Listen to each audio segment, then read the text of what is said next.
Hi, this is Michael Orrell from MobileBurn.com. Today I have with me the Pantech Crossover for AT&T. It's an Android 2.2 Froyo powered smartphone. It's available for $69.99 on contract now.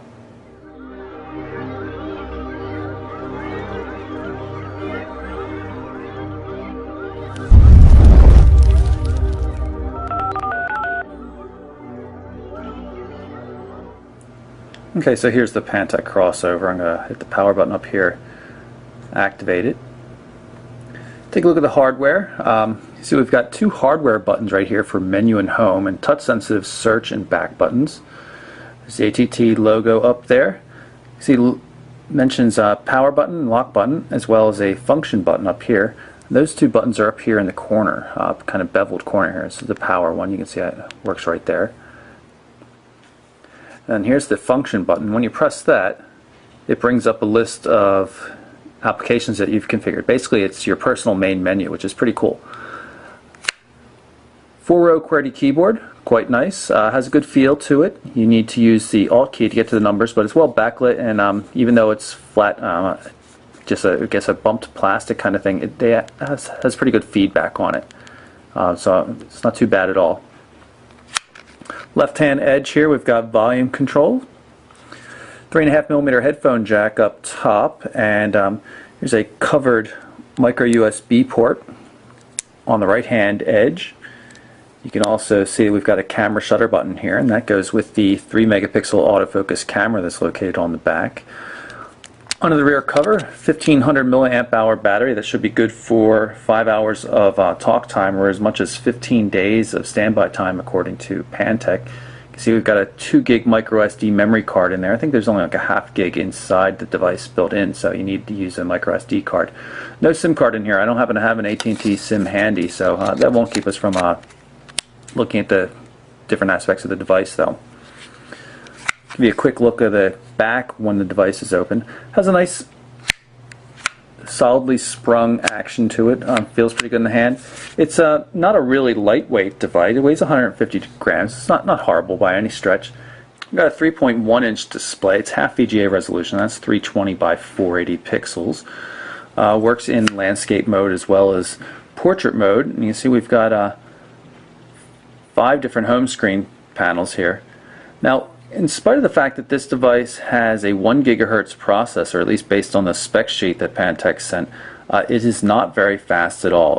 So I'm not sure what processor's in here, but it's not a very speedy device considering. Could be software issues, maybe it's just an early build. This is Pantech's first Android phone for AT&T, so maybe that's part of the deal. But not as snappy as I would expect. Even when you go into the main menu, you can see it's just not really responsive. And it's a little bit overly sprung at times, and it's, just been a little bit difficult to control. But as I mentioned before, I do like the keyboard here, 4-row QWERTY keyboard. And with the keyboard, the fact that it's only 14 millimeters thick is not really bad at all. When you have the keyboard exposed, you can just start searching on things by typing in words. I'll type in Mobile Burn. You can see it'll start matching contacts, search results, bookmarks, all sorts of things here, and I can, for example, hit that and go search Google for Mobile Burn YouTube. Find a quick link to our YouTube page. I'm going to do this with the web as opposed to going into the YouTube application.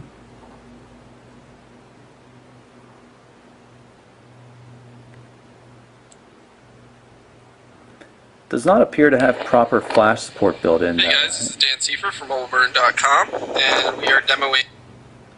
I'll show you how we can get to full browser from one of the cool Pantech widgets.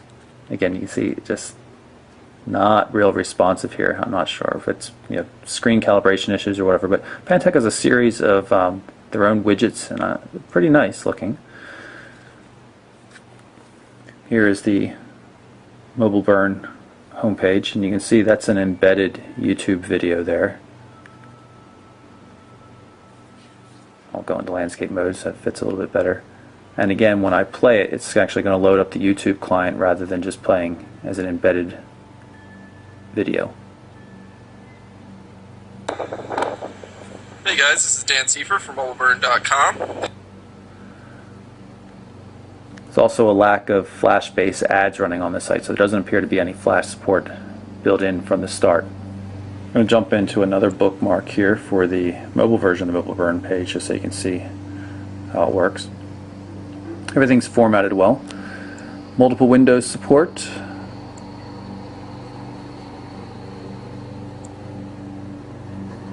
You can see a nice preview here. It's pretty cool. Easily jump back and forth. It's already demonstrated. We've got double tap intelligent zooming and multi-touch zooming as well.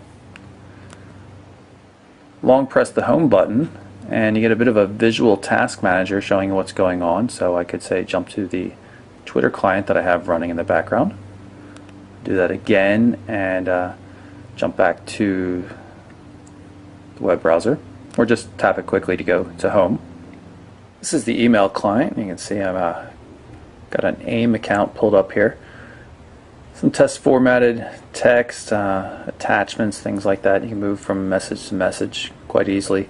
Multi-touch zooming is lacking on this device though. You see that on most Android smartphones right now.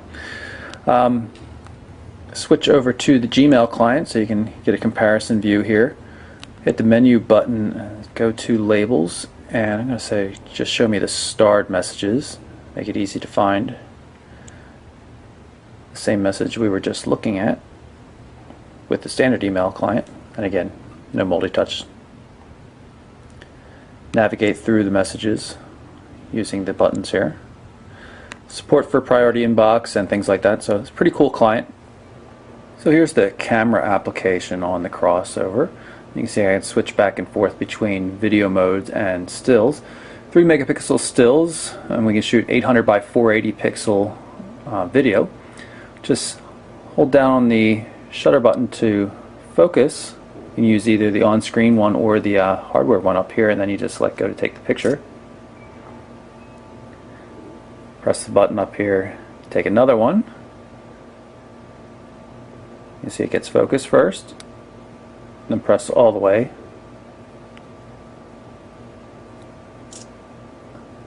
Take the picture. If I jump back out, you can see one of the cool home screen widgets. Again, you can see that bit of a lag there. It just really can be annoying on this home screen. In any case, here's the widget. Tap here, and now I can scroll once the images load. Scroll horizontally through the photos, which is pretty cool. I'm going to pull up the messaging application so you can see that you don't have to use the built-in keyboard. I'm going to create a new message. I'm going to pick one of the contacts here. I'll use this number and hit done. Go in here to compose. You can see we've got the swipe keyboard, so this is pretty easy.